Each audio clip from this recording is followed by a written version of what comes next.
Okay, let's have a look at question 4 from the D1 2009 paper.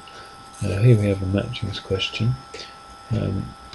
What we have here is the possibility diagram. That's a bipartite graph showing all the possible matchings of people to tasks. So A could do task 3 or task 5, B could do task 3, C could do task 4 or task 2, and so on. These are all the possibilities. This is an initial matching. So this is, they've said let's have A doing task 3, let's have C doing task 2, D doing task 1, and so on. And we're wondering, can we do any better than that? Because so far B and F don't have a task, and task 4 and 5 I don't have anyone to do them. So the whole point of the matching algorithm is to match up people with the tasks so that each person has exactly one task that they're doing. So let's have a look at how we can. So let's have a look at the question. Start from this initial matching. Use the algorithm to find an improved matching, listing the alternating path and the matching. So let's have a look. Right, here's how we do the alternating path. We say, okay, let's find the first unmatched node. Well, it's B. So we'll start from B. First question we ask, where could B be matched to? At the moment it's not matched to anything, but looking at this diagram, possibilities are that B could be matched to 3. So we write down B could be matched to 3, and we write that. We'll draw a line.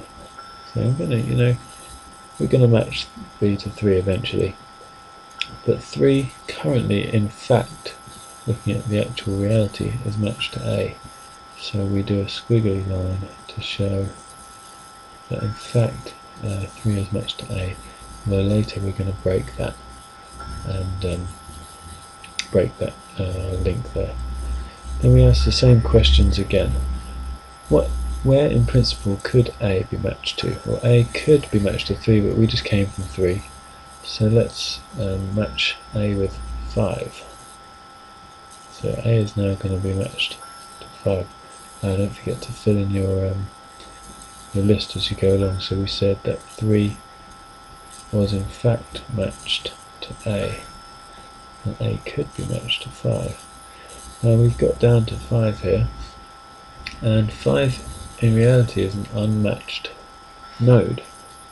So we have a breakthrough. That means we've matched one unmatched node essentially with another. So we've got breakthrough. We write that down, and after that happens we need to do a change of status. So whereas B could be matched to 3, now it actually will be, and 3, instead of being matched to A, we just say, well, 3 could be matched to A, and A is now going to be matched to 5, so we flip all these signs around. So this is the alternating path, and this is the change of status, so we write it down. It's actually important to write change of status to show what you've done. And there we get our marks for listing the alternating path we used and showing change of status. Now the final thing we have to do here is to list the new path. So let's have a look. A was matched to 3, it's now matched to 5. So we write A equals 5. B was matched to nothing, but it's now matched to 3. Okay. C was matched to 2, and nothing's involved C here. So C is still matched to 2. And D was matched to 1, and nothing's changed. So D equals 1. E was matched to 6, and nothing's changed here. So E is matched to 6. And F was matched to nothing, and it's still matched to nothing. It's important to put down something like that to show that it's unmatched. And that's the first part of the question done. Now the second part of the question says, Explain why it's not possible to find a complete matching. Well, this might take a little bit of thinking, but if you think about it for a bit, you can realise that C can only do 2 of 4. And that means that if we get C to do 2, who's going to do 4? Well, no one can do 4. So if we get C to do 2, no one can do 4. But if we get C to do 4, well, there's no one who can do 2, so therefore it's not possible to find a complete matching getting 2 and 4 both done. So how are we going to write that? Well, let's just say part B, C is the only person able to do 2 and the only person able to do 4. And that will be sufficient to explain, well, the fact that if you get C to do 2, then you got no one to do 4. So there's your mark there.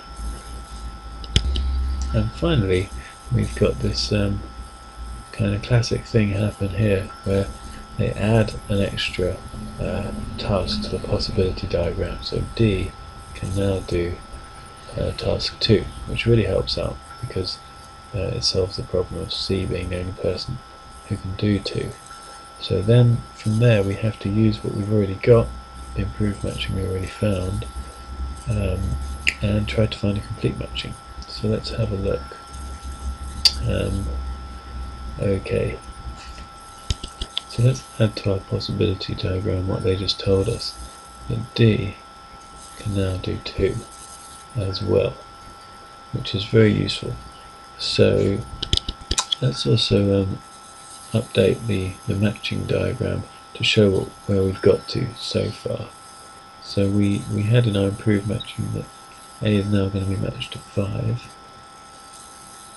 and B is now going to be matched to 3, but we scrubbed out A being matched to 3. So let me just scrub that out.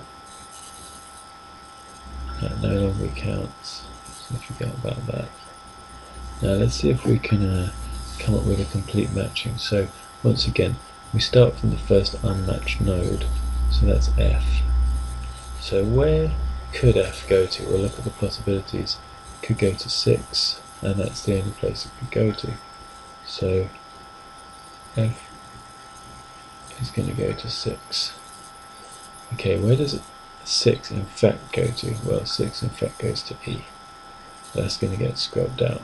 So we'll do it like that. Oh, mustn't forget to list them as we go. So I made a little bit more space. So what did we say? F could go to 6, and later on it will when we do the change of status. 6 is currently matched to E, but not for long. Now where could E go to? Well, look at the possibilities. Can't go back to 6. E can only go to 1. So E could go to 1.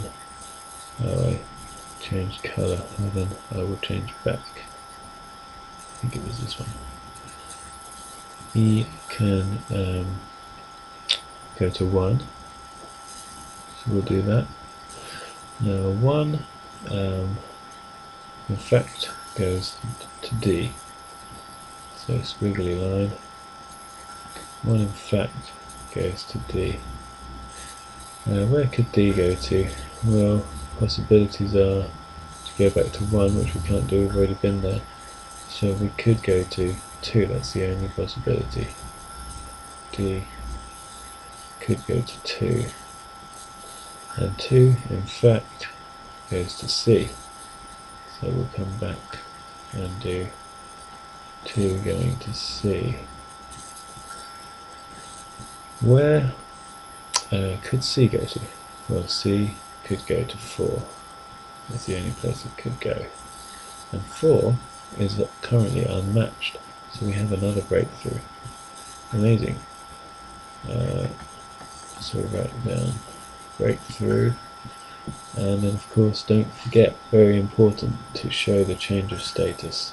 So just swap all the signs effectively like this and label that change of status. You need to see both of these to get full marks, so don't get lazy at that point. Change of status. And then don't forget at this point to finally list the complete matching, just to confirm to yourself and to the examiner that everything has been counted for. So let's have a look. A formerly went to 5. Has that changed? No, nothing's changed.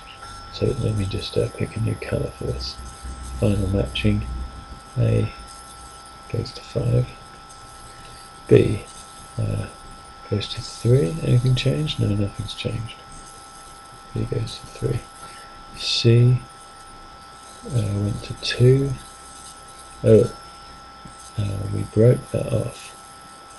C no longer goes to 2. Okay, where does C go?